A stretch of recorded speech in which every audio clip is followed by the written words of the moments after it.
আসামিকে আমলে নিয়েছিল এবং কেসটি পুলিশের হাত থেকে সিবিআই এর হাতে ট্রান্সফার করে দেওয়া হয়। 14 আগস্ট 25 সদস্যের সিবিআই টিম ঘোষণা করে দেওয়া হয় এবং সেদিনই মমতা ব্যানার্জি পুরো বাংলা জুড়ে প্রোটেস্ট র্যালি বের করে। 16 আগস্ট 2024 19 জনকে অ্যারেস্ট করে সিবিআই। 18 আগস্ট 2024 পুরো ভারত জুড়ে এই প্রোটেস্ট র্যালি শুরু হয়।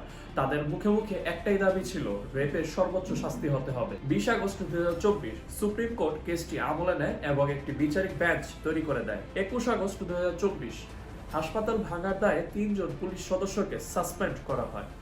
22 আগস্ট 2024 মামলায় যথাযথ ব্যবস্থা না নেওয়ার কারণে পুলিশ সদস্যদের তিরস্কার করে কোর্ট এবং সকল প্রোটেস্টকারীকে যার যার কর্মস্থলে ফিরে যাওয়ার আহ্বান জানায়। কেসটি এখনো চলমান রয়েছে কোর্টে। আমরা আশা করছি ন্যায় বিচার হবে। ধন্যবাদ। এমনই ভিন্নধর্মী গল্প নিয়ে আলোচনা করছি প্রতি এপিসোডে। আমাদের সাথেই থাকুন। আসসালামু আলাইকুম।